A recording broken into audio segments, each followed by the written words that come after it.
Alright, mga reaction, ito daw po yung video di umano na kung saan kinasangkutan ni Franco Mabanta na matagal na nating hinihintay na 5 araw din na nakulong yata itong si Franco at ito raw ang kinatatakutan ni Martin Romualdez na kung saan mga ka-reaction talagang masasabi natin na ito daw yung magiging mitya ng tuluyang pagbagsak. Panoorin po natin, mahaba-haba po ito. Ito po, 6 days ago, ayan po mga ka-reaction. He was released on bail yesterday. Nako, ito mga ka-reaction, eksaktong alas 12 ha. This is the story that Martin Romualdez wanted to kill. Nako mga ka-reaction. Malalaki na ng mahalong-halong mga idol. Kasi magkalapit lang. Huwag mi sa gapnod, nagdoon ako sa gapnod. Nahayang man na ako ang papa. Sumuna na nawa akong anak, nabuyan. Pagbalik niya sa babaw, pagkatkat sa saging, habili na ako ang anak, wala na nakuha. It is because of our dear speaker. Kaya may AX dahil ni speaker. Kaya may akap dahil ni speaker. Kaya may tupad dahil ni speaker.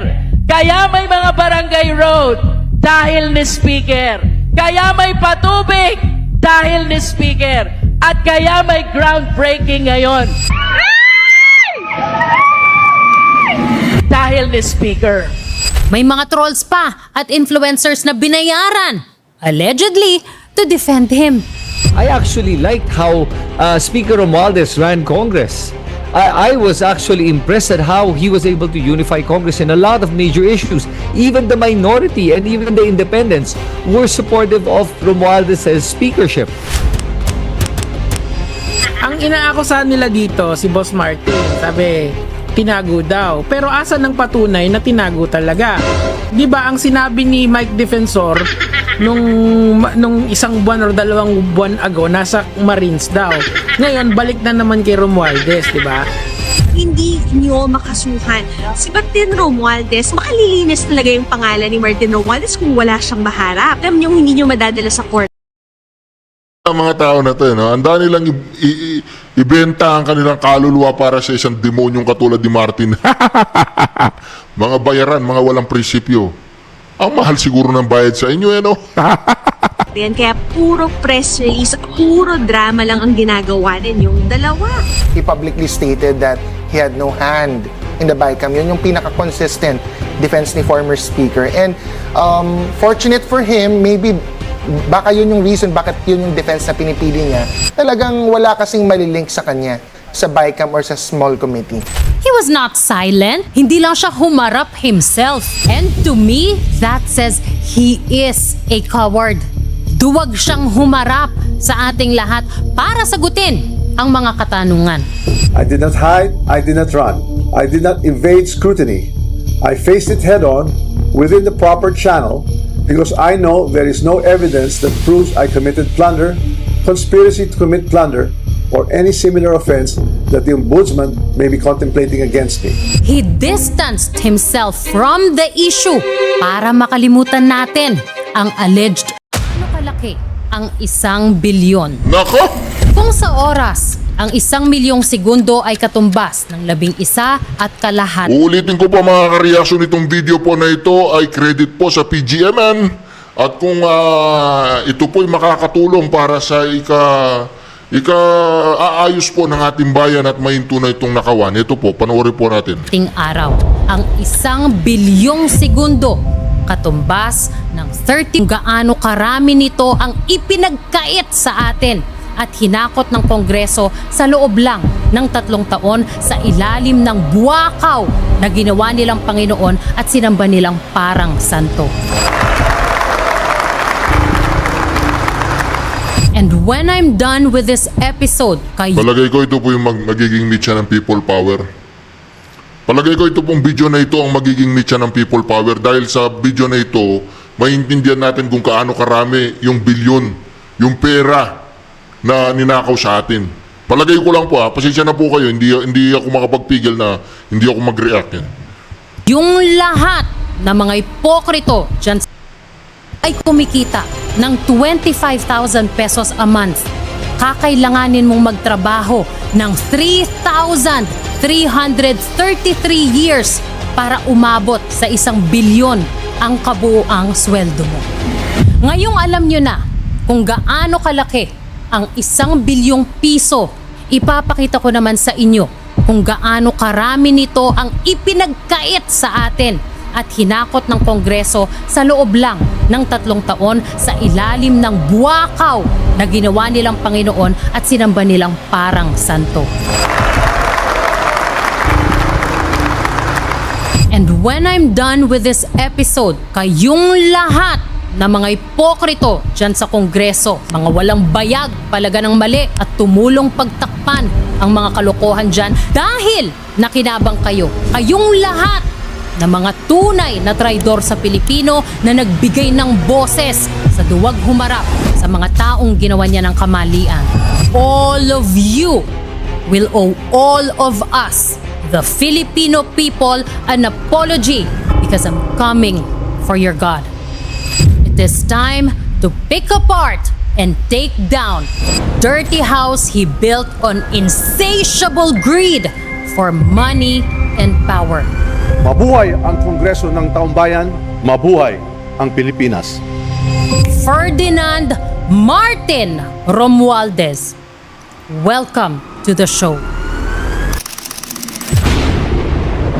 Ito na mga reaksyon, hawak lang kayo. Talagang kung ito po ay talagang tunay na makakapagpabago sa pananaw ng bawat Pilipino, itong Diyos-Diyosan nilang makademonyong si Martin Luther King, mga ka-reaksyon, ngayon pa lang kung makakapagpabago ito ng pananaw dito sa PGMN, ay nako, kinukongratulate na po natin ang PGMN. Well. Uminom muna kayo dahil papunta na tayo sa nakakaiyak at nakakagalit na part ko. Inom kayo. Inom.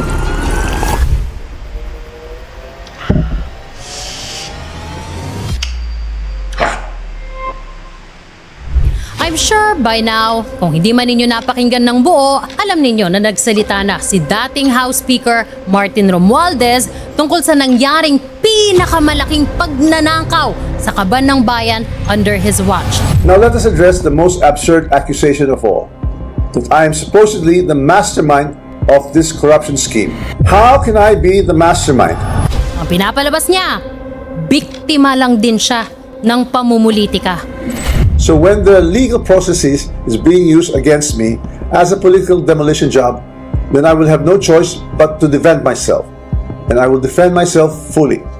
I will not allow myself to be turned into the scapegoat so that others who are actually accountable can walk away clean. Pagkatapos pumutok ng flood control scandal last year, Sana po talaga maayos na po natin yung flood control systems natin para po sa mga baha dahil po kami po mga estudyante po yung nahihirapan.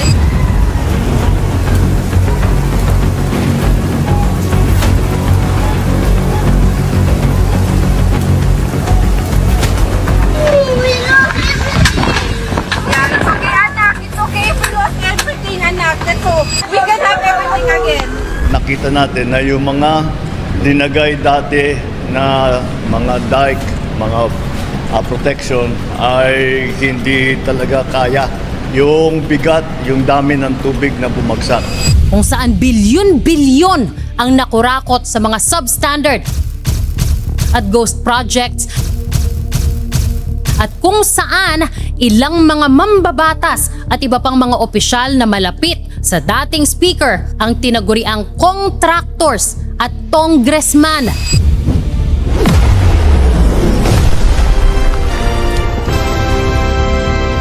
Dahil sa questionabling pagkapal ng kanilang net worth o kita ng kanilang mga kumpanya, at pagkatapos mabanggit ng ilang beses ang pangalan ni Martin Romualdez ng iba't ibang mga witness, Martin Romualdez, House Speaker Martin Romualdez, maliban sa mga nagbubulag-bulagan at mga pumaldo para pagtakpan siya, si Kong Marvin Rillo naman ay ilang beses na binabanggit ang pangalan ni Speaker Martin Romualdez bilang kanyang malapit na kaibigan. Sa tuwing umiinom kami sa Wine Story, sa BGC at sa Shangri-La Mall, sinasabi pa ni Kong Rillo na lahat ng kanyang request para sa pondo ay galing pa mismo sa unprogrammed funds at insertion na inaaprubahan ni Speaker. Ang tao ni Marvin Real na si Bogs Magalong ang pumupunta sa amin para kunin ang pera sa aming opisina o sa wine story. It was clear to us that as Speaker of the House, he played a big role in the scheme. And for that, we all hoped he'd go to jail. Kung makikita nyo personal, si Carla Diskaya, makikilala nyo? Yes, Your Honor. Pakituro nyo nga kung naandito siya sa loob ng session hall. Pareho kayo na ina-identify nyo na siya mismo yung kaharap ninyo na sinasabing ang may-ari ng bahay, si Speaker Romualdez, at kailangang umalis na kayo? Tama po, Your Honor. Tama po. I hope he does. And I hope it's soon. Because right now, ang mga nasa kulungan, Teka lang. Nasa si Bongbong Marcos? Hindi yata nababanggit si Bongbong Marcos. Malay natin sa bandang huli. ay yung mga contractor, Happy, yes. yung mga district engineer, Wala naman ako pong ginawang masama po. Ginawa ko lang naman po yung trabaho. and a very easy target, former Senator Bong Revilla. Haharapin ko ito ng walang takot. Alam kong hindi ako papabayaan ng Diyos dahil wala po akong kasalanan dito.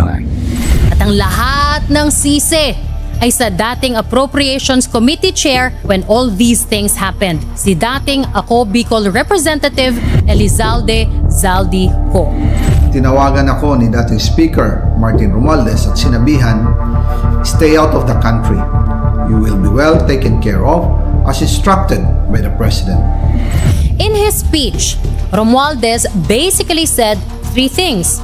First, he said, For a long time, I chose to remain silent. I did so out of respect for the legal process.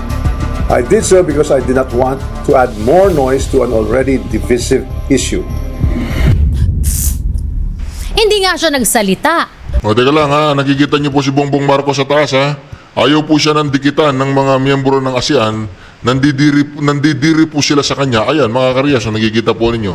Tuloy. But did he not hire a spokesperson to face the media and the people on his behalf while he was Speaker of the House? Kaya nga binansagan natin siya, di ba? Na speaker who cannot speak for himself. Not only did his Congress hire Princess Abante to be the first ever House spokesperson in 2025, he also hired Ace Barbers to be his personal spokesperson. Budget is not done by the House of Representatives alone. It is done by both the houses, the Senate and the House of Representatives. So why put the blame on the people in the House of Representatives? Nakailang interview si Barbers to defend him. Walang direct na transaksyon at walang direct na pag-uusap mula dito sa mga nag-aakusa kagaya ni Mr. Diskaya kay Speaker Martin at saka kay Congressman Saldigo. In the Office of the Speaker is concerned sa pagiging caretaker, limitado ho sa ensuring that the services of the constituents of Congressman Barsaga will always be addressed, no? And this is on top of his colleagues in Congress like Judas Idre, Paulo Ortega, even Benny Abante defending him on many occasions and saying good things about him like he is saint to them. Speaker is our source of inspiration and our mentor and our guiding light. Siya po ang leader natin dito sa Kamara. Ngayon nananatili ang mayorya ng membro ng Kamara na sumusuporta sa programa at sa liderato ni Speaker Martin Romualdez. In the 19th Congress, Speaker Romualdez steered this institution with both resolve and wisdom. Under his stewardship, the House of the Pero nahalata ko po mga ka-reaction dito sa video na ito. Nahalata ko na yung mga crocodile talagang todo ano po sila kay Martin Romualdez nung una.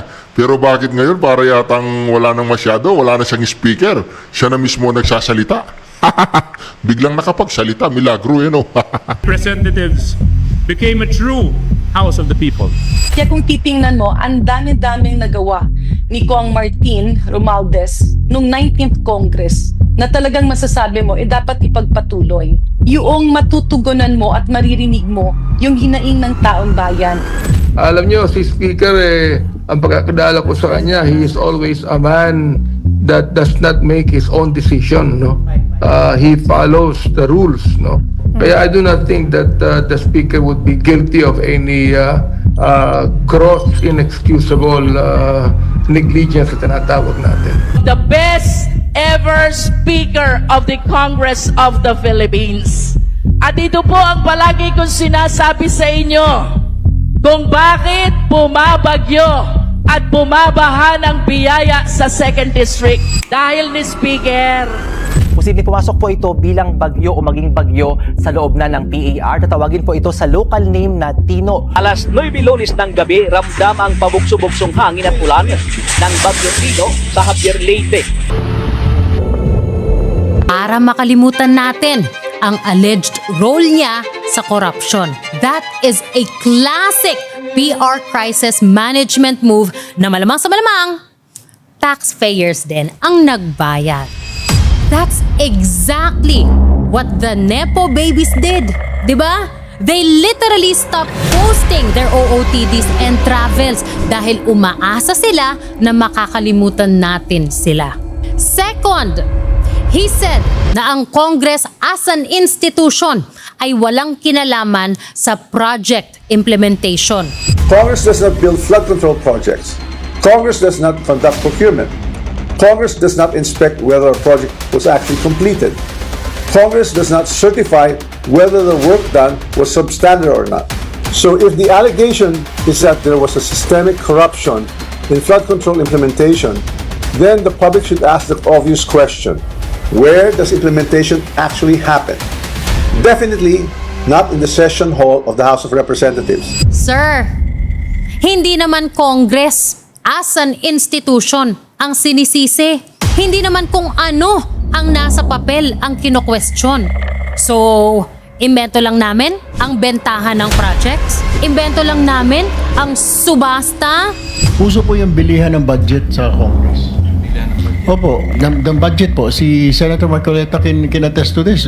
Kaya po minsan paghapon papanoodin nyo po sa TV, ikot-ikot po mga kasamahan namin sa Kongreso. Yun pala, lalapitan yung isa, may budget ka ba natitira dyan? Akin na lang, 20%. Parang gano'n susubasta. Yun po ang pagkakaalam ko, Mr. Chair. Imbento lang namin ang parking fee? Ito po yung common lingo ito, yung sinasabing parking fee. Hindi ho kaya nagkaroon ng yung pondo na yon ay pinarada lang dito ng isang congressman na hindi naman taga roon. Ito ang tawag ay parking. Have you heard that, Mr. Chair? Yes, sir. Yes, Your Honor. Nadinig ko na po yun. Pero dalawang term po yan, di ba? Kung matatandaan nyo sa Kongreso, isa yung parking, isa yung sagasa. Could you tell us the difference Di ba yung parking, Your and Honor? sagasa? Yung parking rep, Tiangco, medyo kabisado ko, pero yung sagasa, hindi ko pa, pwede bang ipaliwanag mo yung sagasa? Hindi. Yung parking po, Your Honor, is nakikusap ka dun sa district congressman. Yes. Pumayag yung district congressman. Yung sagasa po, Your Honor, is wala kang magagawa sa ayaw mo't sa gusto. Mas matindi pala yun? Oh, Your Honor, so dalawang term po yan, Your Honor. Isang parking, isang... Kasi madidinig mo sa congressman nasagasaan kami. Paano naman kayo nasagasaan? Binatuhan kami ng pondo na hindi naman namin alam. Ang corruption ay ginagawa ng mga politiko, hindi ng Kongreso as an institution. At ginagawa under the table and off the record. Hindi sa resibo dinadaan ang lipatan ng pera. Sa maleta. Finally, sinabi niya na wala siyang kasalanan pero may alam siya. I know many things about this current administration and past administrations as well. And I say this carefully. If this matter is to be handled as a legal issue, then let it be handled legally, soberly, and according to evidence. Wala siyang kinalaman with whatever went down, but he claimed to know many things. That if he goes down, he will not go down alone. Basically, he wants us to believe that the scheme behind the flood control corruption scandal started and ended with Zaldico, who, let us not forget, not only did he, as House Speaker, personally chose he also promised the position to Zaldico back in 2007. 2007 tayo nagkakilala. I told you if I became a speaker, I'll make you chairman of opposition. He wants us to believe that the scheme thrived and made a lot of people in Congress very rich without him knowing. Dalawa lang ang possibility kung paanong magiging successful ang naging modus na yan, kung saan bilyon-bilyon ang nakulimbat ng mga kawatan. Number 1, tanga at pabaya si Martin, kaya harap-harapan at garapalan siyang niloko ni Zaldico. Yun ang kagandahan po, that we have a wealth of experience. We have a wealth of leadership, full of leaders. So, we can always go to them for advice, for help, and guidance. We are very blessed to have leaders of that caliber with that experience. Oo, kasabwat siya at may basbas niya ang panggagagong yan dahil kumita din siya. Katulad ng sinabi ng maraming mga witness. Tagabuhat lang ako ng malita ng basura. Ang ibig sabihin ng basura ay malita na may lamang pera. Ang bawat malita ay may lamang humigit kumulang 48 million pesos. Humigit kumulang 3 beses ako mismo ang nag-deliver ng basura sa bahay ni Congressman Zaldico, sa Horizon Resident at sa mga bahay ni Speaker Romualdez sa 42 Mackenzie Street, Taguig. I believe the witnesses. Either way, he should never be Speaker of the House ever again. With a full heart and a clear conscience, I tender my resignation as Speaker of the House of Representatives.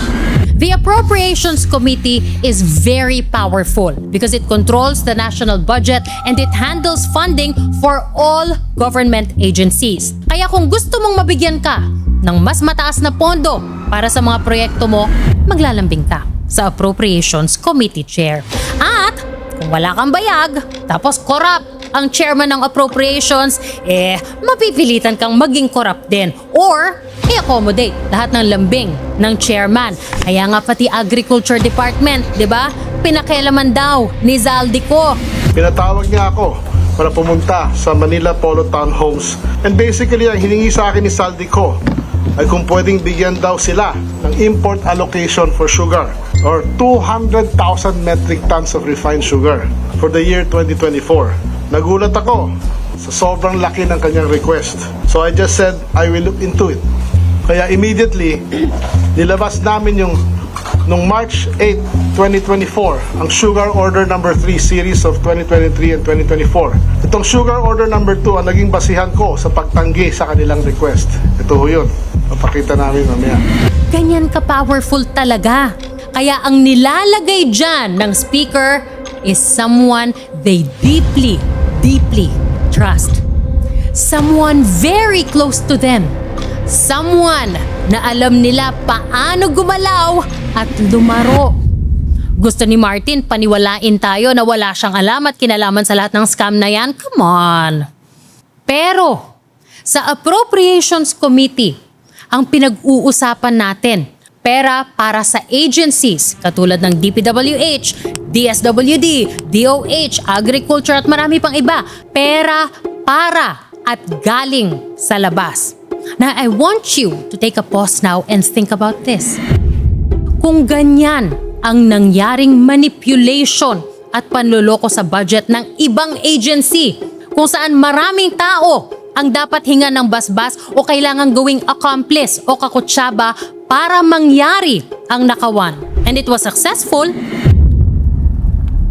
don't you think mas malala ang pwedeng nangyayaring nakawan sa budget kung saan walang kailangang kakutsaba, walang ibang may kontrol, at walang ibang nakakasilip maliban sa mga nasa leadership dyan sa House.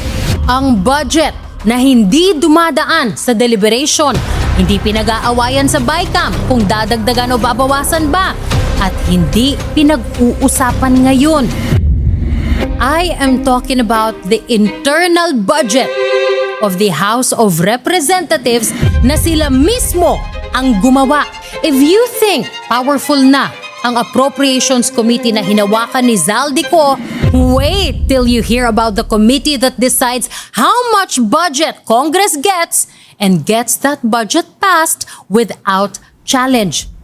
A committee whose chairperson is as powerful as a deputy speaker or majority leader because he or she has a voice and vote in all other committees. A designation so powerful that Martin Romualdez could only entrust it to one person.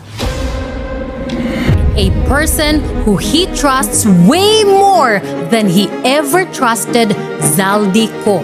His wife, Tingog Party List Representative, Yeda Marie Romualdez. Ako po si Yeda Romualdez, ang kinatawan ng Tingog Party List sa Kongreso. It is our collective hope that this momentous milestone of celebrating the 30th anniversary of the International Convention on the Rights of the Child will rekindle in us the burning desire to be unrelenting and passionate champions for children, especially for every Filipino child in need. Thank you, Mr. Speaker, at mabuhay po ang batang Pilipino. Ayaw niyang makonect sa kasalanan ni Zaldi? Tanga lang naman ang maniniwala dyan eh. Well, itry niya this time. Ihiwalay ang sarili niya sa kalokohang nangyari sa Accounts Committee ng sarili niyang asawa.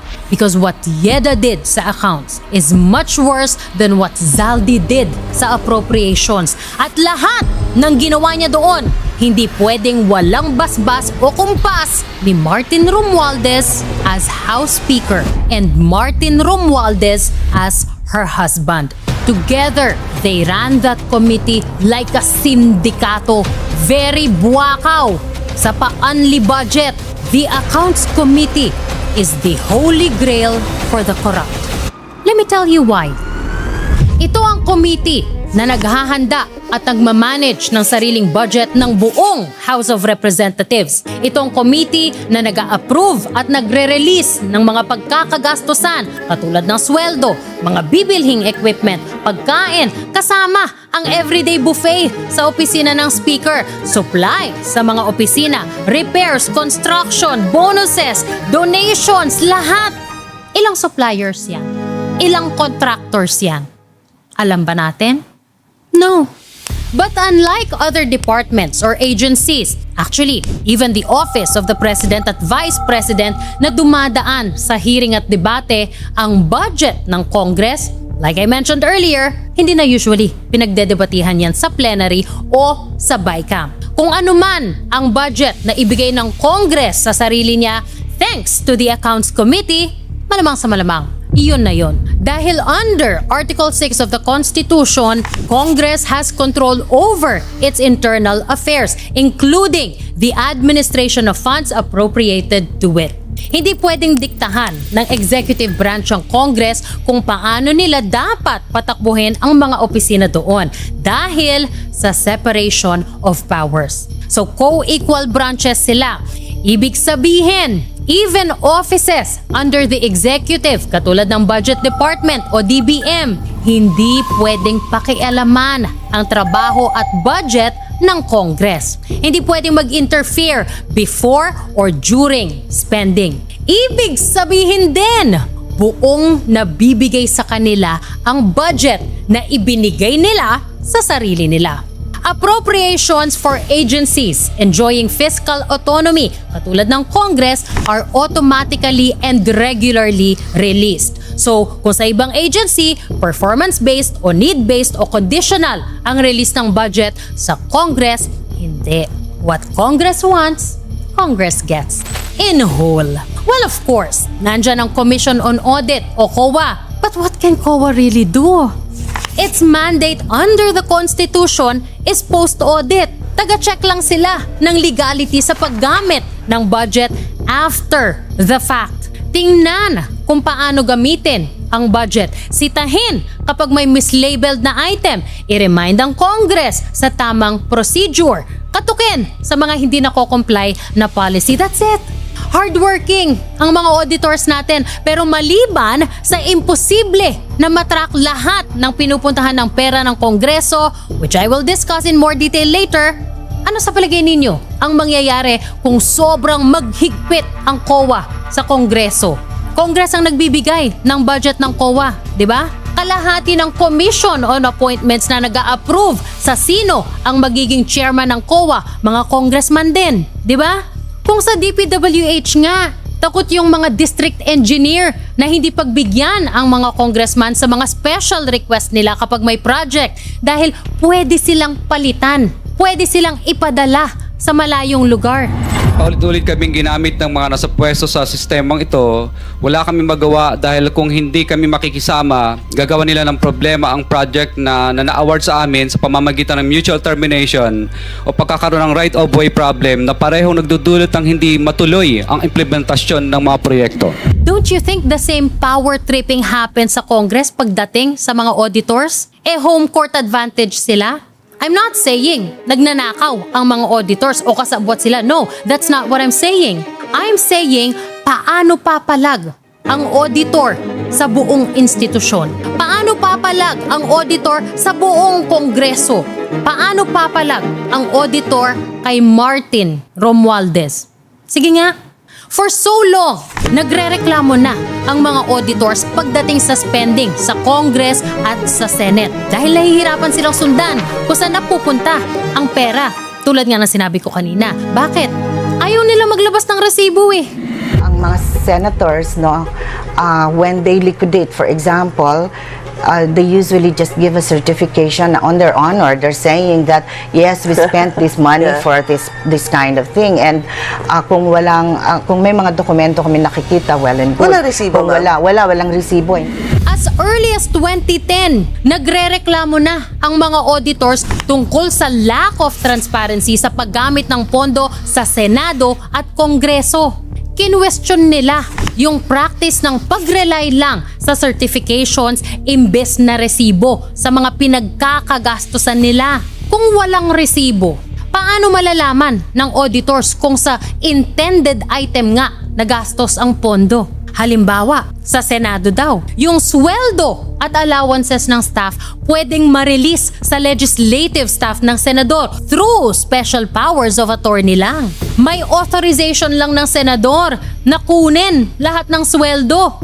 Hindi tuloy malaman ng mga auditor kung totoo bang staff ang mga nasusweldohan o ghost employees lang. There was a senator, I won't mention his name, but in the past, was caught having ghost employees. Oh, yun na nga. Kasi personal salaries maraming avenues for corruption yung 2.2 million na yan. Okay. As you said, Karen, all you have to do is put names there and then pretend that you have paid their salaries, but it all goes to you. Or you can put also additional expenses from MOOE, but it all goes to you. No, you can just use any manner of words there. Si Trillanes nga 'di ba? Pati houseboy, pati mga family driver niya naka-item sa Senado as consultant. Tapos 16 members ng Magdalo Group na nakasama niya sa mutiny, naka-item din as consultants. Pati campaign donors niya. Sa akin talagang kailangan ko sila talagang sila yung tumutulong sa akin para magawa ko yung mission ko. Isipin mo, Senador, 63 ang consultants, lahat daw yon confidential agents niya na tumutulong sa office niya for intelligence gathering, field research, tsaka staff work. 400,000 pesos lang ang suggested na gastos ng COA para sa consultants ng Senador si Trillanes. Pero siya, 1.6 million pesos ang budget monthly.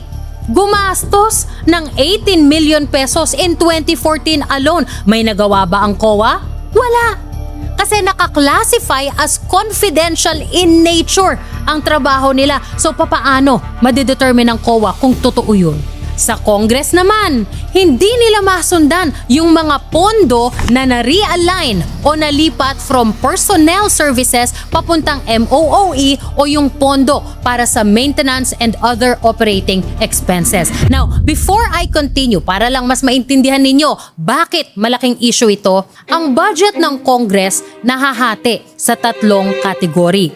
Personnel services o yung mga sweldo, allowance and benefits ng mga empleyado. Capital outlay covers naman yung acquisition, construction, improvement o rehabilitation ng mga fixed assets ng Congress. Ito yung mga mapapakinabangan for many years. So pasok dyan yung infrastructure, machinery, equipment, pati yung mga binibiling sasakyan for official use. And then we have the MOOE or the maintenance and operating expenses. MOOE, alam mo yan, ilagay na natin sa layman's language, are office expenses. Yeah. Bawat buwan, ang bawat senador binibigyan ng 2.2 million. I am required to spend 1/2 of that on personal services, meaning to say, pangsweldo ko sa staff ko. Pagkatapos, ang kalahati niyan dapat gastusin mo sa rental mo sa opisina. Binapayagan kang mag-upa. Okay. Some of us rent, but some of us don't. Pasok naman dito yung daily operational cost ng mga opisina ng congressman. So pasok din dyan ang rent ng office, sweldo ng mga staff na hindi naka-item sa Congress, utilities, pamasahe, papunta at pabalik sa probinsya o sa bundok. Di natin alam, repairs, office supplies, etc., etc. We will go through these items mamaya. Now, balik tayo sa issue ng paglipat ng pondo mula sa personnel services papunta sa MOOE. Ang House Speaker, katulad ng Presidente, ng Senate President, Chief Justice at mga head ng constitutional commissions can augment o pwede nilang dagdagan ang budget ng kahit anong item sa respective offices nila from savings mula sa ibang item na nasa budget nila. Sa Kongreso, ang MOOE ay dapat ginagamit para sa paggawa ng batas, research, committee work, drafting, official consultations tied to actual legislation, basic office needs. Simple lang ang prinsipyo. Kung hindi tumutulong sa paggawa ng batas, hindi siya qualified na MOOE. Hindi ito opinion ko ha. Ito ang intent ng budget law. That is an audit standard. So, kung may savings sa personnel services at capital outlay, pwede nilang ilipat sa MOOE. But, ang personnel services at capital outlay, mahirap dapat na mag-generate ng savings dyan kasi madali matansya ang budget sa mga yan. Magkakaroon ka lang halimbawa ng savings sa personnel services mo kung may mga posisyon ka na hindi na-fill o hindi ka nag-hire ng tao. Sa capital outlay naman, magkakaroon ka lang ng savings kung may natipid ka sa pinurchase mo o sa kontrata sa infrastructure mo, which is close to impossible. Diba? O halimbawa, na-cancel altogether ang purchase o construction, then you have savings. If neither happened, then the movement is no longer augmentation. It becomes exactly what the Constitution forbids, a transfer of appropriations. But, creative ang Congress, may savings. Always. And, annual COA reports show this. In 2022, nag-realign ng halos 2.4 billion pesos ang Congress papunta sa MOOE. 1.17 billion dito galing sa personnel services at 1.22 billion naman from capital outlay. The same happened in 2023. May savings na 1.87 billion pesos from personnel services at 1 billion naman sa capital outlay. Kaya naglipat ng 2.87 billion pesos sa MOOE. In 2024, 2.55 billion pesos ang na-realign na budget sa MOOE. Now to be fair, matagal nang nangyayari to. In 2019, 2.1 billion pesos ang ni-realign sa MOOE. And in 2016, 1.6 billion. Ang tanong ko, at ito din, ang tanong ng mga auditors, are these really savings? O sinasadyang mag-over budget sa ibang items para magkaroon ng savings na pwedeng ilipat sa MOOE? Kasi consistently from 2021, hindi bumababa sa 1 billion pesos ang nalilipat from capital outlay. And it has consistently been over 1 billion pesos ang nalilipat from personnel services to MOOE even from the time of Pinoy. But, ang special sa panahon ni Martin as Speaker and Dieda as Chairman of Accounts, lumobo uncontrollably ang budget for MOOE. Now, why is that a problem? Yes, the Constitution allows the Speaker of the House fiscal autonomy and authority to realign savings. But kaakibat ng authority na ito ay ang obligasyon na ipakita paano exactly nagamit ang budget. Under government accounting and auditing rules, under the Constitution and the General Appropriations Act, the heads of the three branches of government have the fiscal autonomy to augment and realign funds any way they see fit. So we do concede that, all of these agencies, including ourselves, have fiscal autonomy, but that doesn't mean that we do away with transparency and accountability. By practice in the Senate, the Senate President has actually has delegated the authority to each member of Senate to make that realignment. So the discussion is not really addressed to the Senate President the way things are moving out now, but to each and every senator. Generally, ang disbursements ay dapat supported ng resibo, ng payroll, billing statements, proof of delivery or service rendered, inspection and acceptance reports. Hiningi yan consistently ng COA sa Congress. But Congress saw this as an intrusion o panghihimasok ng COA sa legislative independence daw nila. Sabi ng Congress, ang trabaho or functions nila ay iba sa implementing agencies and that karamihan ng mga activities nila could not be reduced to the type of transaction-based documentation na hinihingi ng COA. But we do know that the MOOE has been controversial because it does not require some kind of very specific line item expenditure purpose. In the same way, medyo vague po yung dito, yung paggastos dito. It's only requiring liquidation via certification. Is this also prone to abuse? Yes, yung mga bonuses po.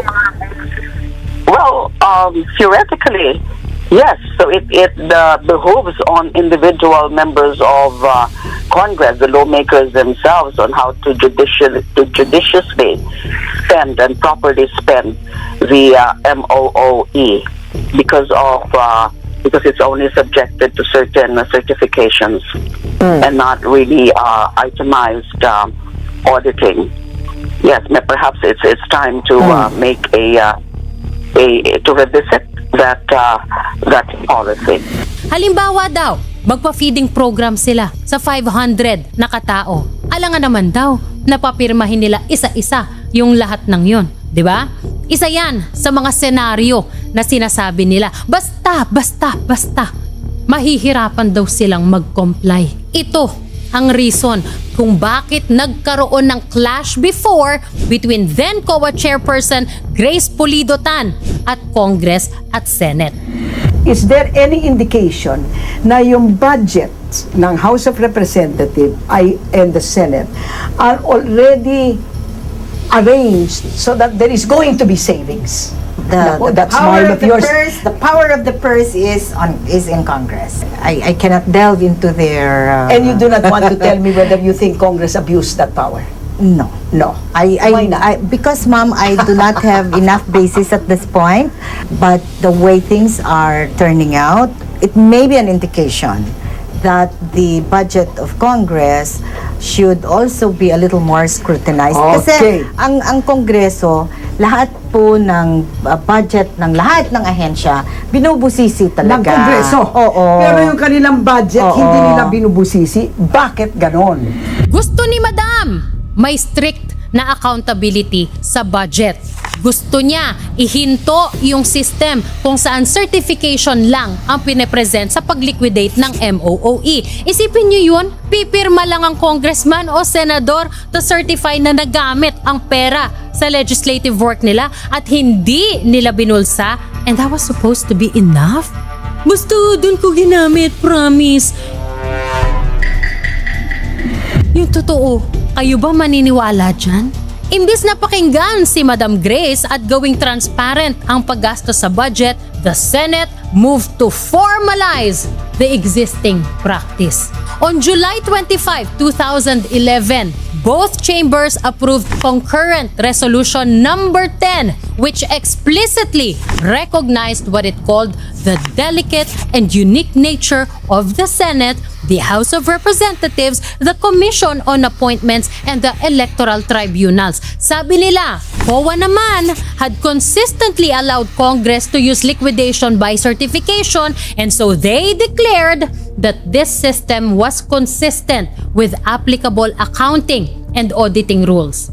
So, it ordered that the prevailing system of accounting and liquidation for each member would be maintained.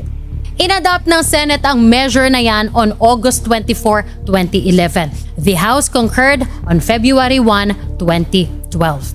With that, saan na iguguhit yung line between fiscal autonomy and public accountability? Saan papasok ang accountability? Ang COA, constitutionally tasked to examine expenditures, but the Congress and Senate nilimitahan how closely COA could look. So again, paanong kukwestiyonin ng COA ang budget ng Congress?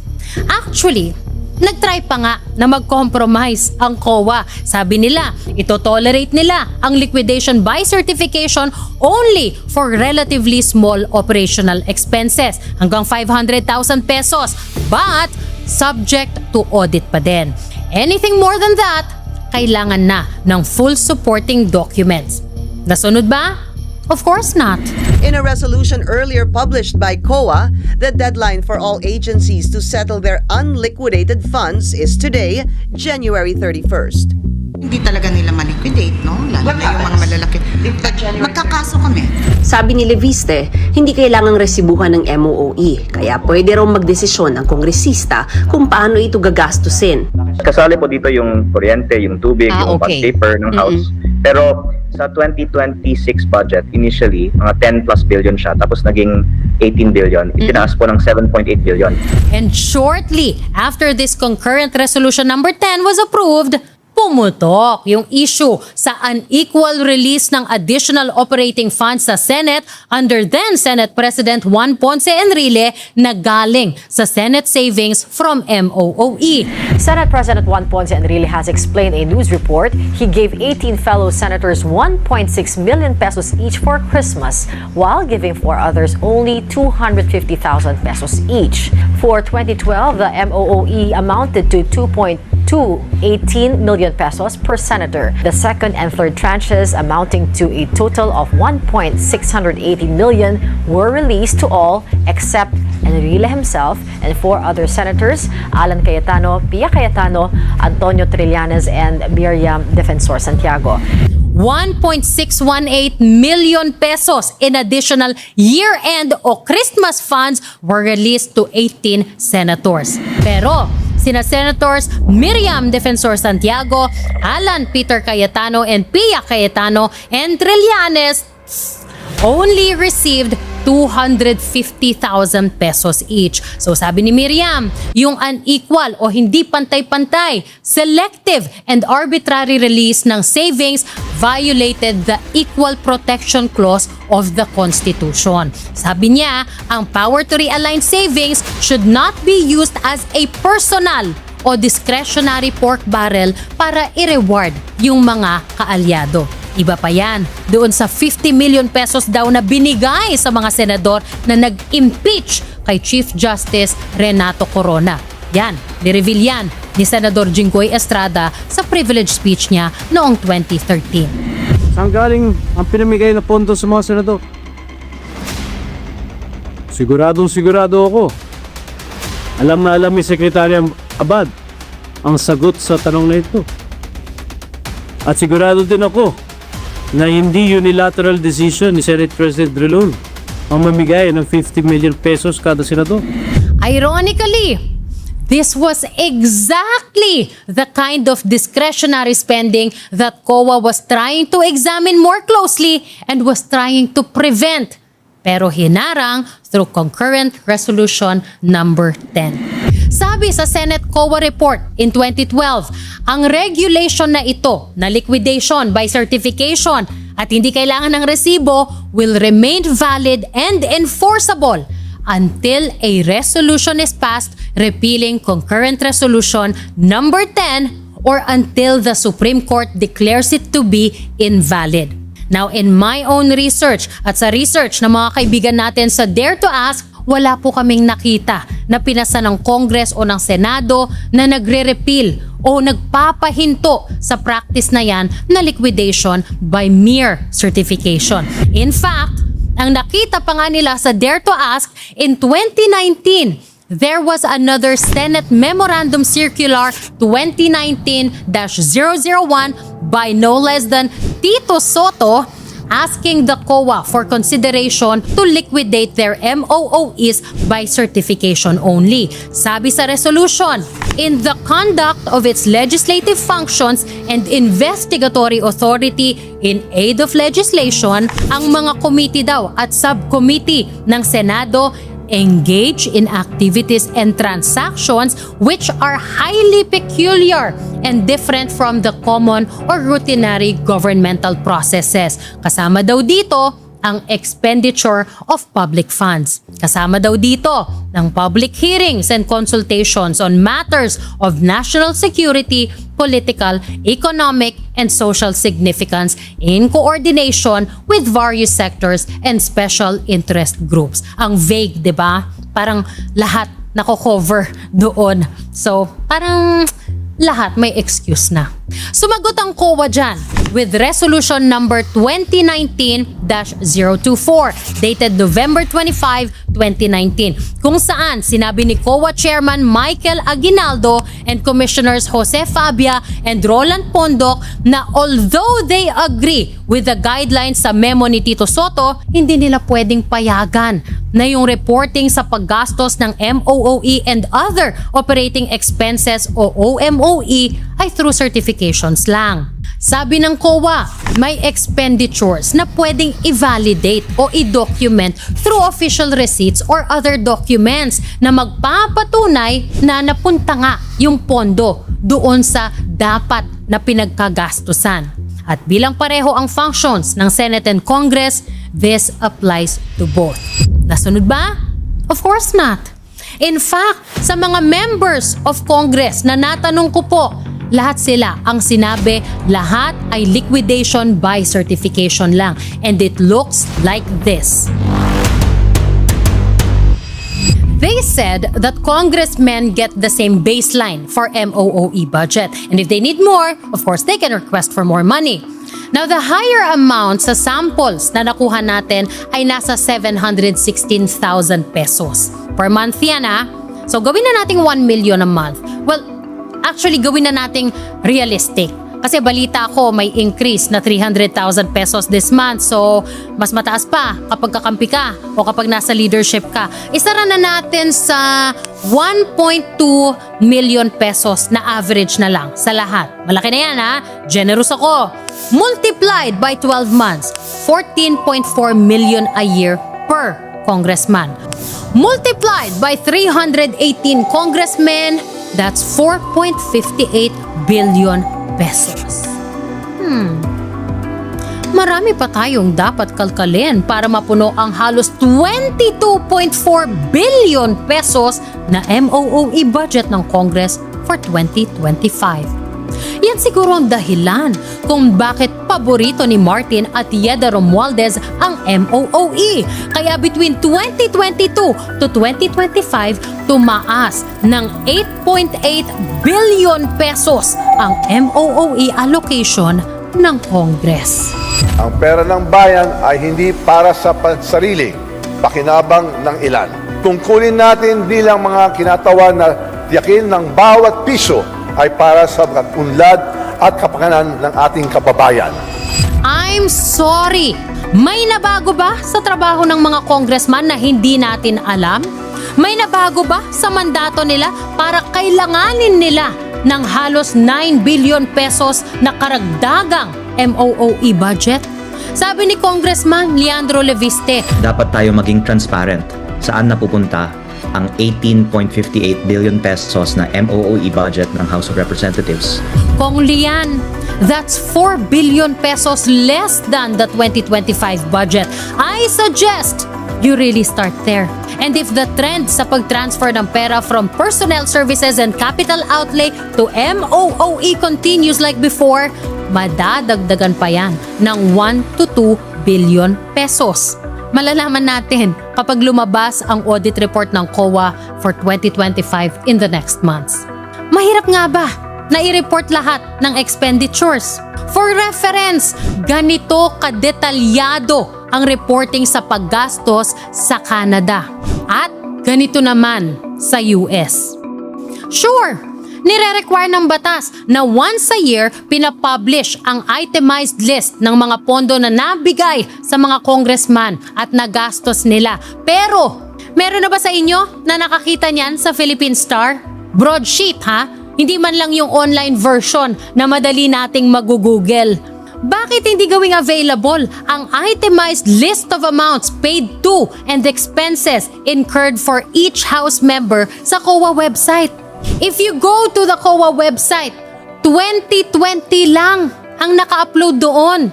And if you want a copy of the more recent reports, well, kailangan mong i-request at magbabayad ka ng 5 pesos per page para sa hard copy, 20 pesos per report para sa electronic copy, piso para i-authenticate nila yan, pati delivery fee, sagot mo pa. Pera natin yan. Pero lahat na lang ng pagpapahirap para makakuha tayo ng kopya ng report kung paano ginamit ang pera na yan, aba ginawa na nila. I-request mo pa? Ikaw pa magbabayad? My God! Diniscuss ni Martin sa speech niya kung paanong napapasa ang budget para ipakita na wala daw siyang kasalanan o wala siyang role sa corruption. Well, it's important to note that during the leadership of Martin Romualdez, nangyari ang pinakamalaking pagtaas ng budget ng House of Representatives mula sa proposal ng Executive Department sa National Expenditure Program o NEP hanggang sa mapasa ang National Budget o ang General Appropriations Act o GAA. Between 2016 to 2025, the budget of Congress in the NEP o yung proposal ng Office of the President increased from 7.79 billion pesos to about 16.35 billion pesos. That's a 109.8% increase, a difference of 8.55 billion pesos. From 2020 to 2025, naglalaro lang ang budget ng Congress sa NEP between 14 to 16 billion pesos. For the first 4 years of the Duterte administration, ang nadagdag sa approved budget ng Congress from NEP to GAA ay gumalaw lang between 1 billion to 1.75 billion pesos. October 2020, naging chairman ng account si Paulo Duterte, anak ng presidente natin that time, Rodrigo Duterte. Ibig sabihin, nagkaroon siya ng say sa naging budget ng House for 2021 kung saan umabot ng 3 billion pesos ang nadagdag mula sa NEP hanggang sa GAA. At pagdating ng 2022, presidential election year yan, usually lumalaki ang budget ng House kapag election year dahil nagiging busy sila at nagkakaroon sila ng pagpapalit ng staff kapag may mga bagong pasok sa Kongreso. So, from 15.57 billion pesos na proposal sa NEP, naging 21.57 billion pesos ang budget ng Congress sa GAA. Ibig sabihin, nagdagdag ang Accounts Committee headed by Pulong Duterte ng 6 billion pesos. Medyo nakakagimbal, di ba? Take note though, recovering pa tayo sa pandemya at that year. At dahil presidential election year yan, alam ng House leadership na pagdating ng June 2022, ang makikinabang na sa budget na yan ay ang 19th Congress. So ang nagmana ng budget na yan ay ang House ni Martin Romualdez. From the outset of the 19th Congress, we committed ourselves to a singular purpose: to be the vanguard of progress, the custodians of justice, and the architects of a future where every Filipino, regardless of station, has access to opportunity, security, and dignity. We have not wavered. We have not faltered. Together, we have rewritten what is possible. Tapos na ang election year. So ang expectation, bababa even a little ang budget ng House. No. In 2023, the first fiscal year na ang in charge ay ang mag-asawang Romualdez sa budget ng House. From the President's proposal of 15.97 billion pesos, nagdagdag ng 12.04 billion pesos ang mag-asawang Romualdez sa budget ng House. Kaya kumapal ito to 28.01 billion pesos. Doble pa sa dinagdag ng House when Pulong was chairman of accounts. And in just 2 years, in 2025, lumobo to 33.67 billion pesos ang budget ng House. Pinakamalaking paglobo from NEP to GAA in history. Taong 2025, tinanggalan ng 74 billion pesos ang PhilHealth. Sa parehong taon, nagdagdag ang Kongreso sa ilalim ni Martin Romualdez ng 17.32 billion pesos sa sarili nilang kaban. Tinalo pa yung sariling record niya in 2023 na 12 billion pesos na patong from NEP to GAA. Ito ang pinakamalaking budget ng Kongreso ever. Sa sobrang garapal ng pagtaas, pati ang Senate pumalag na. After the BICAM, the Senate's budget ay 17.3 billion pesos. So ang start ng Senate, 12.8 billion pesos plus 1.1 billion pesos. Ang budget natin is 13.9 billion pesos. Ang House of Representatives, ang starting amount nila 16.3 billion pesos, ang increase nila 17.3 billion pesos, ang ending budget nila 33.6 billion pesos. Ang aking lang basic point dito, Mr. President, kung ganito rin pala ang ending ng mga ang amounts, bakit hindi na lang linabas natin sa plenary at iniscuss?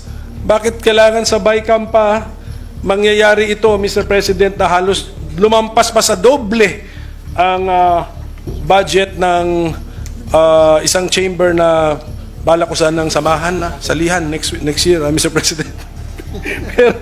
But we have to be transparent with we have to be transparent about all of this, Mr. President. Na, diba, if you need, okay, we'll use mathematical terms.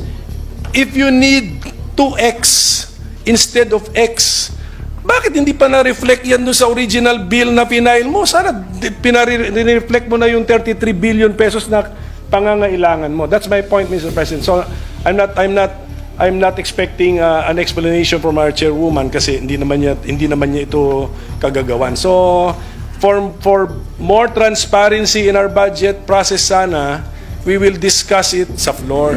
Pero syempre, walang nagawa ang Senado because what Martin wants, Martin gets. Mula sa pinakamataas na budget ng Congress sa panahon ni Duterte na 21.57 billion pesos. Again, over half of which 19th Congress na ni Martin Romualdez ang gumastos. Kasing kapal ng mukha ng mag-asawang Romualdez ang pagkapal ng budget ng House to 33.67 billion pesos. All together now, class.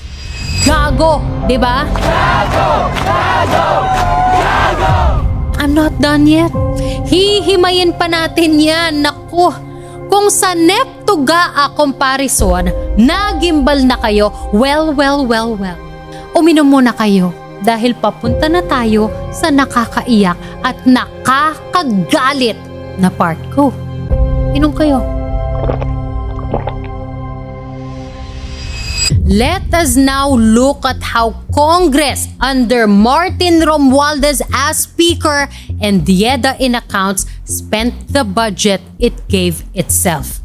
I-compare natin ang GAA allocations ng Congress sa actual spending na nasa record ng COA at tingnan natin if the numbers actually make sense at legitimate nga ang savings ng Congress o posible ba na pang Martin Luther Fund lang ang ginawang pagtaas ng budget. Take note, ang nasa COA report ay kung ano lang ang accounted for. Like I said earlier, ang personnel services, medyo mahirap doktorin kasi sweldo, benefits at bonuses yan. May records dapat yan. But there are items here that did not make sense to me. For example, ang rata o representation and transportation allowances. Take note, considered na commutable ang items na ito which make them non-taxable and not subject to liquidation. Commutable, ibig sabihin the allowance is paid as a fixed cash amount imbes na i-reimburse mo yung actual na nagastos mo. So, you get the money outright, no questions asked, and regardless kung saan mo siya totoong gagastusin or kung gagastusin mo siya at all. Sa representation, why is it that for an item na ang recorded na ginagastos every year from 2018 to 2024 ay between 8 to 11 million pesos lang, ay may yearly budget na 56 million pesos at nadagdagan pa ng 6 million pesos in 2025. Ganyan din pagdating sa transportation. Exactly 56.5 million pesos every year from 2018 to 2024 ang nilalagay na budget sa GAA. Pero hindi pa umabot ng 10 million pesos ang nagastos sa item na ito sa COA records. Tapos, dinagdagan ng 6.28 million pesos in 2025. Sa dalawang item na yan pa lang, nasa 80 to 100 million pesos na ang diferensya at pwedeng inilagay na lang sa budget sa pagpapatayo ng classrooms o sa pagpapalakas ng kapasidad ng PGH. But no, mas mahalaga na may wiggle room si Martin Romualdez. Napunta ba ang pondo sa items na yan o pang Martin Luther Fund? Pero ang pinakamalaking kalokohan na pinondohan sa ilalim ng personnel services sa ilalim ng mag-asawang Romualdez ay ang terminal leave. What is terminal leave? Yan yung cash value ng mga unused vacation and sick leave credits ng mga empleyado na pwede nilang makuha when they leave their job, whether through retirement, resignation, end of term, o kapag namatay sila. In 2016, presidential election year, ang Congress ni Pinoy naglagay ng budget dyan na 177.35 million pesos. At dahil election year yan, asahan natin na magkakaroon ng pagbabago sa komposisyon ng mga empleyado. May mga staff na lumilipat sa opisina ng ibang congressman kapag end of term o natalo ang principal nila. At mayroon namang nagre-retire sa government service. Yung mga natanggal o yung hindi nagpatuloy sa government service pwedeng makatanggap ng terminal leave benefit. 34.46 million pesos ang nagastos dyan in 2016. 19.43% ng inilaang budget. Now, while I understand na contingent liability ito o pinupondohan mo yung possibility, hindi yung certainty, tell me if these amounts are acceptable. In 2022, another presidential election year, Congress spent 38.36 million pesos on this item according to COA. In 2023, Congress under Martin set aside 631.35 million pesos for this item. Ang nagastos that year, sabi ng COA, 80.77 million pesos lang, 12.8% ng allocation. In 2024, hindi election year yan so bumaba to 292 million pesos ang allocation. Ang na-release for that item that year, 44.74 million pesos. 15.32% ng budget. Ilang tao kaya yan? At ilang vacation at sick leave ang hindi na-avail before para umabot ng 45 million pesos ang na-release dyan? Interesting. Anyway, in 2025, midterm election, nagdagdag ng 832.12 million pesos sa item na yan para sa tumataginting na 1.12 billion pesos. Were they expecting na malalagasan sila ng malala sa Congress dahil subadsad ang trust rating nila pagkatapos ng nakakaumay na Quadcom hearings at backlash sa coercion daw sa pagpapapirma sa impeachment complaint against SARA? How many people did they expect to lose? And why did they add 278.67 million pesos more sa terminal leave for 2026? Hindi naman yan election year. So ang budget nila for terminal leave this year is the highest ever, 1.4 billion pesos, bringing the total budget for personnel services from 7.27 billion pesos to 8.12 billion pesos, the highest ever in the history of Congress. Tell me, is Martin Romualdez just being unfairly accused of being a corruption mastermind? Biktima ba talaga siya o buwakaw? Hindi ba talaga niya kontrolado ang mga importanteng komite sa Kongreso when he was Speaker, including the one headed by his wife? Sasabihin niya nung mga mapapanghe na fanay ni Martin, hindi naman na si Martin ang Speaker in 2026. Huwag lang tayong mag-focus dun sa mga galit ng DDS. Isama din natin yung mga tao na dating-dati pang nagtatrabaho sa gobyerno. Si Romualdez, 3 taon pa lang yan dito as House Speaker. Diba? Well. Guess who still sits as Senior Vice Chair of the Accounts Committee? Yeda Marie Romualdez. Believe me, and I assure you that the Speaker, Martin Romualdez, and I will always be behind you and we will continue to support your leads. At kaninong mga tao ang nagpapatakbo ng committee na yan? According to my sources in Congress, people from the Tingog party list of Yeda Romualdez. Salang ang among tumong, ang maminaw ug mo serbisyo para sa inyo. Chika nga sa akin hinaharang sa accounts yung changes na gusto ni Speaker Bogie D. Tapos, iniipit sa FLR issue. Hindi naman siya ang may paandar niyan. Kaya ba tinathreaten ninyo ng coup?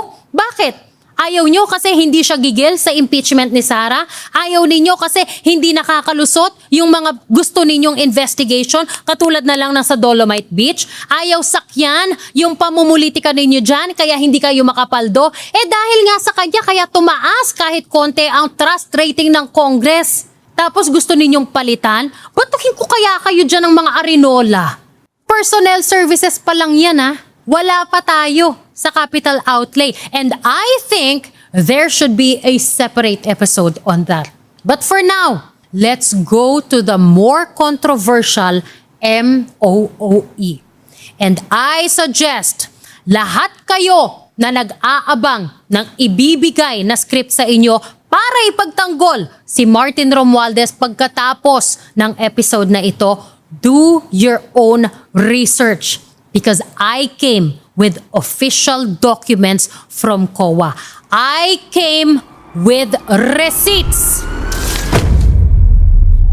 Traveling expenses. Pasok dito yung gastos sa local na biyahe ng mga congressman at secretariat at support staff for official functions and investigations. Pati ang airfare and transportation allowances kapag umuwi sa districts nila ang mga congressman o baka papunta sa bundok, Kasama din yung iba kasi dyan sa Congress, sa bundok nagre-research, yung kanilang mga staff, allegedly. Kasama din yung mga official na biyahe nila abroad. And by the way, nasa speaker din kung sino ang gusto niyang kasama sa mga overseas trips.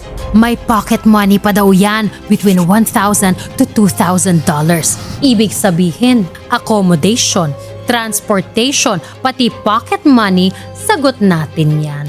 From 1.6 billion pesos in 2022, naging 2.58 billion pesos in 2025.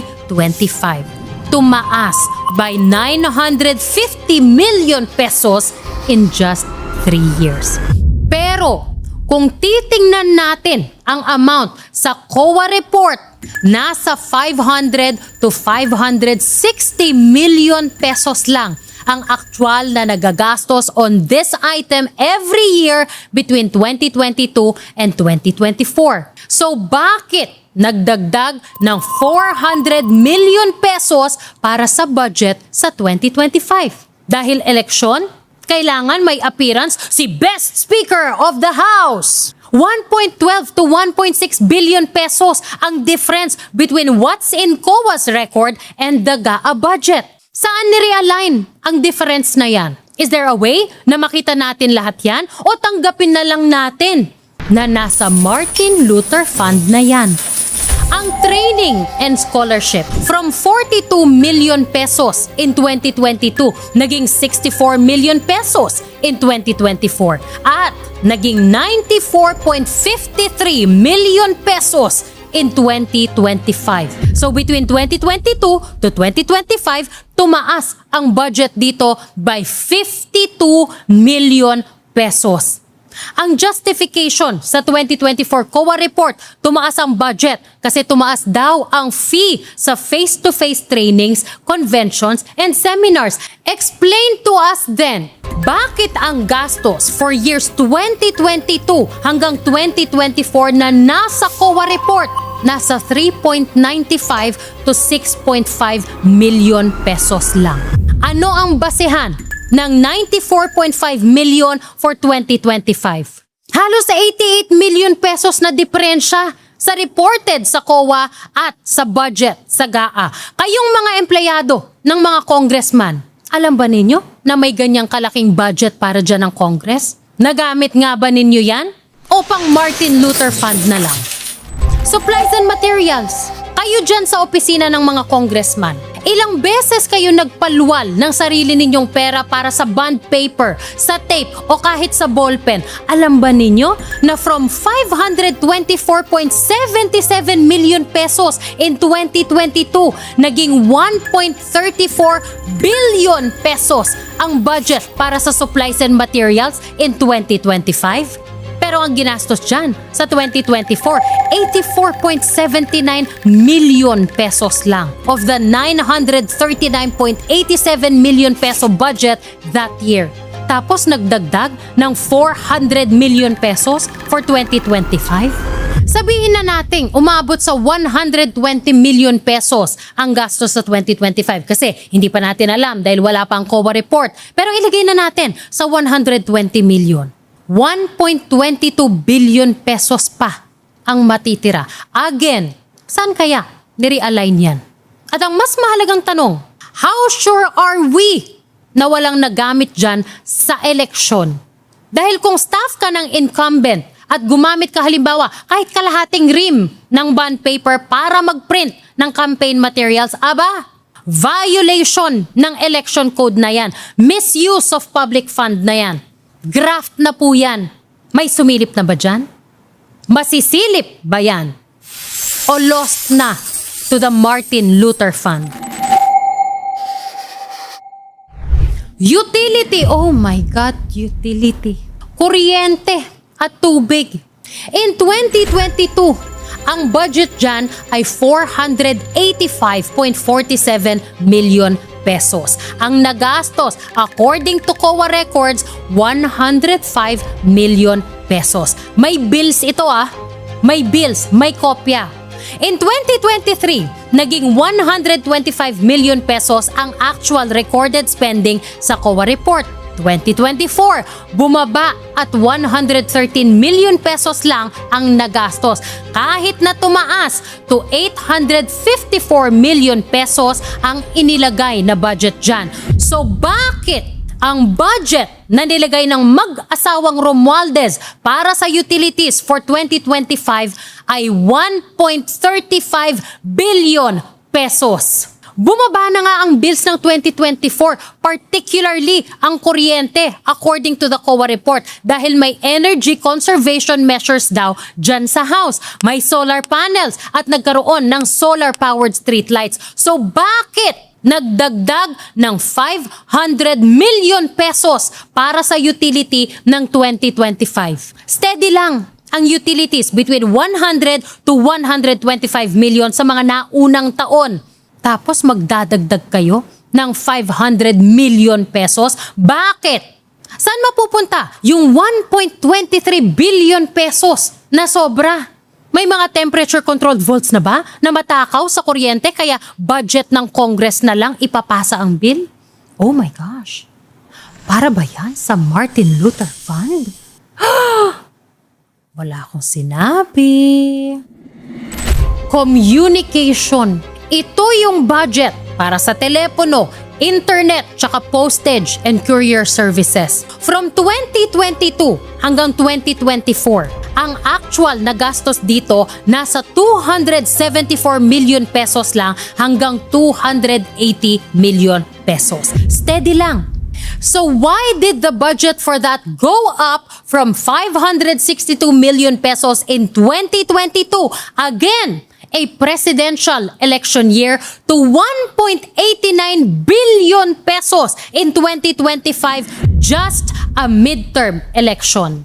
280 million lang sa nakaraang taon ang liquidated for this item sa record ng COA.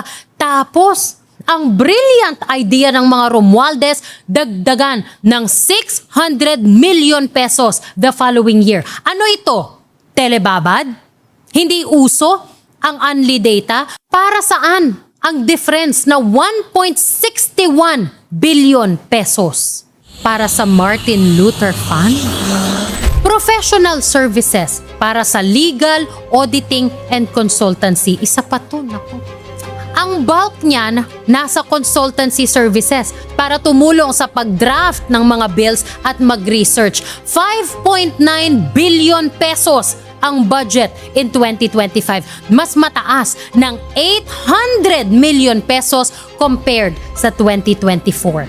Between 2022 hanggang 2025, tumaas ang budget dyan by 976.74 million pesos. Consultancy ha? Sana auditing staff ang kinuha ninyo para tumino kayong lahat dyan. Ayaw nyo sa auditors? Halatang allergic kayo no? Sa mga auditors kasi hindi mapupunta sa Martin Luther Fund kapag maraming auditor. Ito pa, general services, mga janitor, security. Wow! From 214.96 million pesos noong 2022, tinaas ang budget para dito to 425 million pesos in 2025. Excuse me po, 130 million lang ang pinakamataas na ginastos ninyo dyan according to COA, and that was in 2023. In 2024, bumaba pa yan to 104 million pesos kahit tumaas by 14 million pesos ang budget sa GAA. Why then did they add 175 million pesos para sa 2025? Tapos from 425 million pesos, bumaba ulit to 297.5 million pesos ng 2026? Kahit tapatan pa natin ang pinakamalaking nagastos dyan na 130 million pesos. Dagdagan pa natin ng 10 million pesos dahil election year 2025. Baka kinailangan ninyo ng tagalinis pati ng mga konsensya ninyo. 425 minus 140. May 285 million pesos pa na sosobra. Nagdagdag ba kayo ng security? Nagdagdag ba kayo ng janitorial staff? 'Di ba? Nabawasan pa nga ang trabaho nila dahil pinagbawal na mag-collect sila ng basura from the offices ng congressman. Magkano po ang sweldo ninyo dyan, mga janitor, mga security sa kongreso? Alam ko po, naka-agency kayo. Pero mga ma'am, mga sir, kayang-kaya hong doblehin ang sweldo ninyo dyan dahil may budget for it. Naramdaman niyo po ba yon?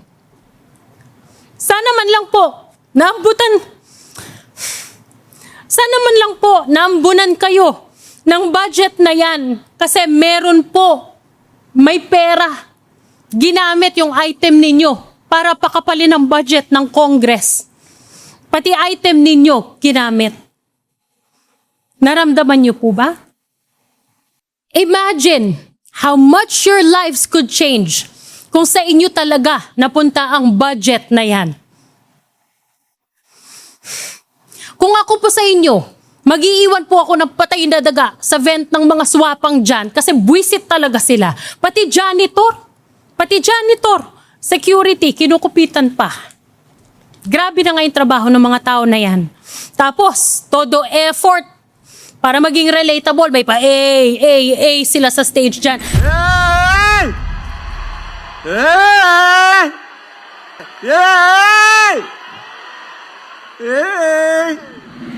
Tapos ganyan ang trato ho sa inyo ng mga janitor. Gago. Napakagago ho. 'Di ba? Sana sa inyo napunta. Hindi sa Martin Luther Fund. 'Di ba? Repairs and maintenance from 611 million pesos in 2022, naging 975 million pesos ang budget sa 2025. Ang ginastos ng House dito in previous years, hindi man tumaas sa 21 million pesos. In fact, in 2024, nasa 13.22 million pesos lang. Kahit gawin pa nating 30 million pesos yan, para saan ang sobrang 945 million pesos? Manipis na ba ang Martin Luther Fund? Kailangan nyo pa ng pera? Other maintenance and operating expenses, OMOE. Umpisan natin sa advertising and promotions or marketing expenses. Ang tanong, di ba may reporter ang bawat major publication and network na assigned sa Congress? Bawat congressman din may sariling media staff. So bakit tumaas ang budget for advertising and promotion from 28.6 million in 2022 kahit 205,000 pesos lang ang nagastos that year according to COA to 31.46 million pesos in 2023 tapos tumalon ng 531 million pesos in 2024 hanggang sa naging 639 million pesos in 2025 kahit 9 million lang ang ginastos in 2024. So between two election years, 2022 at 2025, tumaas ang budget for advertising and promotions by 611.38 million pesos. May kakompetensya ba ang Congress sa exposure at kinailangan nilang itaas ang budget for this? Again, magkano kaya dito ang ginamit sa eleksyon? Ganun ba kapangit ang image ninyo dyan at kailangan ninyo ng malaking budget to promote yourselves? Napaka-self-serving naman. GGSS? FOMO? Or, dyan ba pumasok ang troll farm na di umano ay funded by Congress and trained sa batasan mismo? Or, pang Martin Luther Fund? Printing and publication, 6.3 million pesos lang ang liquidated sa budget na 131 million pesos noong 2024. Pero, dinagdagan ng 90 million pesos. Kaya naging 221 million pesos. Kahit ilagay pa natin yan kunwari sa 20 million pesos, saan binalak dalhin ang savings na 200 million pesos? Savings nga ba talaga? O pang Martin Luther Fund? Membership dues and contributions to organizations, 4.18 million pesos lang ang pinakamalaking ginastos in recent years. But from 77.2 million in 2022, ginawang 130 million pesos in 2025. Para saan ang 125 million pesos na allowance? I hope I did not bore you with all those details, but I need you to feel the anger na nararamdaman ko going through all the reports and making sense of all the bullshit and all the lies they have been forcing down our throats for years. That Martin Romualdez is an honest person and that he loves us. That Yeda Marie Romualdez is clean and that the country needs Tingog party list. No! They need us for themselves. And if you are still not convinced that they fucked us over, I have 3 more things to add. Everything I have presented so far are budget items that kept going up in the GAA even though actual liquidated spending according to COA records show consistent underspending. Only 3 items in the budget of Congress had a GAA allocation that is lower than the actual spending. At ang pera para sa 3 items na yan go directly to the congressmen and all are liquidated only by certification. Representation expenses, which cover any public and official appearances of the holy ones that they make as part of their job. This rose from 395.44 million pesos in 2022 to 515.6 million pesos in 2025. Ang ginastos nila dito ay sumobra sa budget by 77 million pesos in 2022 and by 68.85 million pesos in 2023.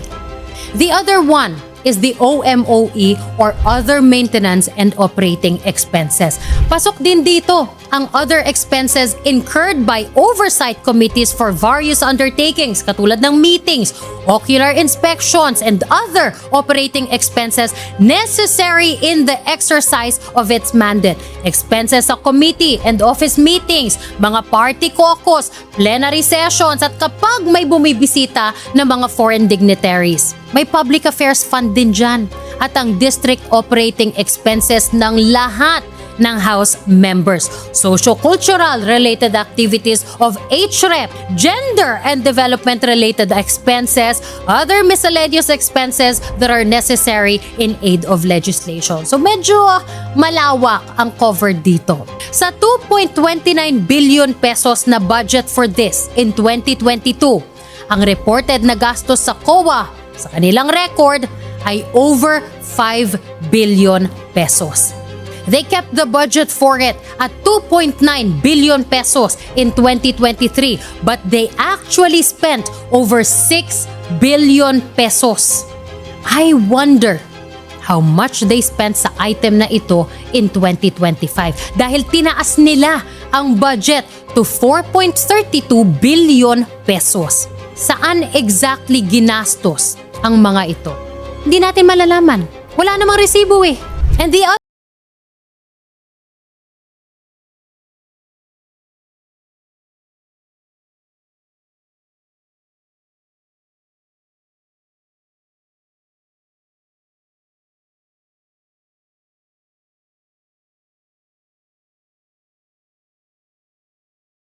athletic and cultural activities, contributions to civic or charitable institutions, membership in government associations, membership in national professional organizations duly accredited by the PRC. Madami ito. Membership pa sa IBP, subscription to professional journals as if naman binabasa nila, pati mga informative magazines, library books, mga materials, office equipment and supplies, and other similar expenses not supported by the regular budget allocation. The budget for this in 2022 was 1.467 billion pesos. Ang ginastos, 4.98 billion pesos. A difference of 3.51 billion pesos. In 2023, naging 1.6 billion pesos ang budget. Pero ang ginastos, 4.96 billion pesos. A difference of 3.36 billion pesos. And in 2024, a budget of 1.7 billion pesos. Pero ang ginastos, 5.4 billion pesos. A difference of 3.7 billion pesos. The budget remained the same in 2025 but went down by 266.47 million pesos this year. Kung babalikan natin ang kopya ng MOOE budget ng bawat congressman, mabilis lang pong maubos yan. Madali lang for them na i-liquidate yan. Kulang pa nga yan para sa totoong gastos nila sa districts pa lang. Kung matino ang congressman, ha? So yung pagpalag sa request ng COA na i-liquidate ang gastos sa MOOE via official receipts and documentation instead of just certification, ang may problema dyan ay yung nasa leadership. Ang may problema dyan ay yung ayaw makita na ginamit nila sa pamumulitika ang budget na yan o ginamit nila for expenses other than what they were for. Ang papalag dyan ay yung nagmamalabis sa paggamit ng budget na yan. Hindi pa nga natin nasilip ang totoong napuntahan ng capital outlay. Magkano ginastos sa renovation ng Romualdez Hall? Magkano ang ginastos nung pinalitan yung damo sa helipad? Magkano ginastos sa pagsasaayos ng Mitra Hall, ng Women's Legislators Room, ng hall entrances? Hindi pa nga natin nasisilip yung mga kontrata, yung bidding para sa mga yan. Magkano ang ginagastos every day sa buffet sa Speaker's Social Hall, Appropriations Chair Office, tsaka sa Accounts Office? Magkano pa buffet sa office ng majority at minority leaders, sa South Lounge, yung mga pakain kapag may committee hearings, yung bidding sa office supplies, construction, tsaka renovation works, SONA production, ang dami pa po nating hindi nasisilip. Lahat yan dumadaan sa accounts. Kayeda Marie Romualdez. I'd like to sit down with the governor and see what he needs and how we can also help, diba? And how we can work together as a first nominee of Tingog. I want to talk to him kung ano yung mga needs in Eastern Samar, what we can do to help, and how can we create a better relationship also. Magkano dyan ang napupunta lang sa Martin Luther Fund? Sa sobrang dami ng pera ng Congress, kapag tumambay ka daw sa land bank dyan, kahon-kahon nilalabas ang pera. As much as 200 million pesos a day. Accounted for ba lahat yan? Babalikan ko ang tanong ko kanina. With the pattern na nakita natin sa budget ng Congress, lalo na sa ilalim ni Martin Romualdez, can you honestly say that the savings being realigned to and within MOOE are legitimate savings and that there is no padding or over-appropriation happening? Savings must be incidental to execution. Hindi po ito dapat designed into the budget. Ang dami na nga ninyong perks Hindi pa enough? Samantalang yung mga tatay ng mahihirap na pamilya natatanggalan ng dignidad sa pagpila para sa ayuda sa gasolina, kayo pataas ng pataas ang budget.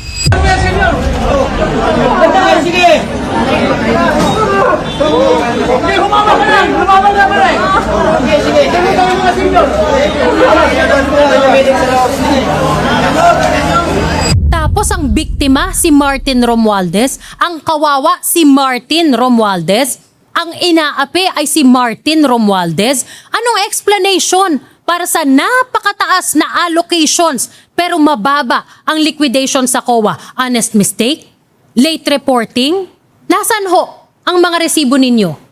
Dapat kayo ang may disallowance kung transparency lang din ang pag-uusapan. Meanwhile, taon-taon, pataas ng pataas ang cash in bank ng Congress. 3.95 billion pesos in 2019. Nadagdagan ng 220 million in 2020 kaya naging 4.17 billion. Nadagdagan ulit ng 2.5 billion pesos kaya naging 6.67 billion pesos in 2021. Nadagdagan ulit ng 3.8 billion pesos kaya naging 10.47 billion pesos in 2022. Nadagdagan ng 8.19 billion pesos kaya naging 18.66 billion pesos in 2023. Nadagdagan ng 8.995 billion pesos kaya naging 27.65 billion pesos noong 2024. Ang pinakamalaking pagtalon ng pera ng Congress sa bangko ever. Para saan ho yan? Hindi naman kayo PhilHealth o SSS o GSIS na kailangan ng malaking reserve fund. Hindi din naman kayo nagbabalik ng pera na sobra sa budget ninyo sa National Treasury. So para saan ho yan? Sa Martin Luther Fund? This issue has been on his back for what, the past 7 months. Until I started to explain what happened in this thing, I think nobody was even talking about it, no? And I thought that it was not fair, no? But I think this is part of the reason why he has become so much a target for everyone, no? I understand you work with him, but I think we need to hold our leaders accountable. He is the Speaker of the House. The budget emanates from the House. There are talks of ostentatiousness and extreme wealth. I'm sorry I have to bring this up, but to defend the Speaker that he's a victim in all this, it's appalling to the Filipino people. I mean, Congressman, it's very difficult to defend Martin who was in power unless he submits his salad. He explains. Stepping aside, I don't think is enough for the Filipino people. I mean, it's not personal to me. I'm not angry at him personally, but as a leader, this is inexcusable. Parang biktima pa siya na ang bait niya. Naniniwala ba kayo na posibleng makasuhan at makulong si Martin Romualdez? Pwede. Kasi bakit nila pinakasuhan si Revilla at pakulong nila? Bakit hindi? Diba, ICI also, yun lang ang problema kasi sabi nila i-livestream nila, hindi nila livestream. Kawawa yung ICI, sinabi ko na when I was in Europe, mag-resign na kayo, mga inutil kayo. Naiwan na lang ngayon si former Justice Andy Reyes. I mean, di naman siya makaresign, di ba? Di ba? Technically, that is already inutil. As of July 29, parang 80 plus billion yung hindi na ma-release out of 209 na insertion ng House of Representatives. Kasi mukhang kaduda-duda. Yung iba na-release yun. So meron siyang ginawa. Hindi totoo na wala siyang ginawa. Otherwise, di pinalusot na yun, di ba? Yes, sir. So the fact na pinaaral sa akin, pinakuha yung records, unang-una, the fact na hinold. So merong ginawa. When Congress distorts the budget, it also distorts fiscal planning. Dahil ang economic managers natin, binabase yung deficit programs, yung borrowing programs, yung expenditure targets natin on the figures in the GAA. So we should be able to confidently assume na lahat ng numero na nandito reflect real and executable needs. Kapag inflated ang numbers na yan from the start, mas malaki ang uutangin ng gobyerno. Bababa ang allocation para sa ibang sectors or tatanggalan na lang ng budget ang project sa iba, all because of funding levels sa Congress that were never actually intended to be used as programmed. Aabot sa atin na mga ordinaryong mamamayan yan. Isipin ninyo, dahil gusto nila na may savings sila, ang napapala natin, delayed services, hindi pantay-pantay na project implementation, mas masikip na fiscal space para sa mga programa that directly affect our daily lives. Pondo para sa health, pondo para sa edukasyon, infrastructure, pati social protection programs. Tapos ang solusyon ninyo, libreng kuryente sa mahihirap, temporary employment sa tupad, walang humpay na pila para sa ayuda, kaya may AIX dahil kay Speaker, kaya may AKAP dahil kay Speaker. Ayuda, ayuda, ayuda, ayuda, punyeta! May namatay na nga, di ba? Bumulagta ang motorcycle taxi rider na ito habang nakapila para sa 5,000 fuel subsidy sa Quezon Memorial Circle kahapon. Sinubukan siyang saklolohan at bigyan ng CPR ng mga kapwa rider hanggang sa dumating ang isang medic. Kalaunan, kinumpirma ng Department of Social Welfare and Development na nasawi ang lalaki. Nag-e-enjoy kayong makita na may pumipila para sa ayuda? Kinikilig kayo na dinudumog ng tao ang paayuda ninyo? Ganyan kaliit ang tingin ninyo sa amin. Tapos sasabihin ni Martin, walang kasalanan? Sasabihin, walang alam sa nangyari sa pera? Pero sabi niya, no speaker can personally control every committee. Sige nga, try to throw your wife under the bus. Kasi kung hindi mo magagawa yan, then you cannot make us believe malinis ka sa naging kalokohan sa committee ng best friend mo na si Zaldico. Lalo't bilyon-bilyon din ang unjustified increases sa budget ninyo sa Congress dahil sa asawa mo. Lahat ng ma-associate sa'yo nasisilipan ng bilyon-bilyong halaga ng anomalya. Yan ba ang biktima? Yan ba ang hindi mastermind? Sa lagay na yan, buwakaw ka. I wish si Speaker Bojidi would be given the freedom to clean up the house and get rid of any latak or influence of Martin Romualdez. Sabi ni Martin sa message niya, matagal na siya sa politika. Madami na siyang nakita at narinig. Madami daw siyang alam. At kung political play daw ito, he will not go quietly and he will not go alone. You think that whole speech was addressed to the Filipino people? No. That speech was a warning to his co-conspirators. I said, sa umpisa ng episode na ito, Martin Romualdez should never be speaker again. I don't think that's enough. Sa kung paano nila tayo binabastos, sa kung paano nila pinaglalaruan tayong lahat, Martin Romualdez and everyone in his family and his circle who lied to us and worshipped him like he is God should never be qualified to run for any public office ever again. Dapat lamang na pinapalakpakan natin. Dapat lamang ipagtanggol natin sila. Awit Cavite, mag-ingay! Mas maingay, mas mataas ang bigay! Paano ba yan, Speaker? Mas maingay, mas mataas ang bigay! Yon! Makulong dapat kayong lahat. And all of you who will defend Martin Romualdez after all of this, who will defend Yeda after all of this.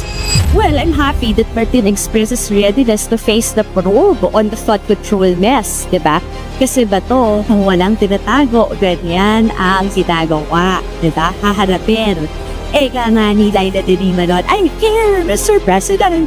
Do what you want to do to me. Bakit ba laging si Romualdez? Si Boss Martin lang yung tinatarget ng mga DDS. Nagtataka ko rito kasi totoo lang, yung flood control mess kasi wala namang isang tao ang dapat sisihin dyan. Systemic problem siya. Kung kasali doon si Romualdez doon sa sistema na yon, di panagutin nyo siya kung makikitaan nyo ng ebidensya. Okay? Pumarap siya sa ICI. Ano ang findings ng ICI? No adverse findings. Meaning to say, walang malakas na ebidensya to at least file a complaint against Romualdez. I am not done. One way or another, he will go down. And I will make sure you all go down with him. I am CJ Hero. Proudly, PGMN. I'm taking ganda.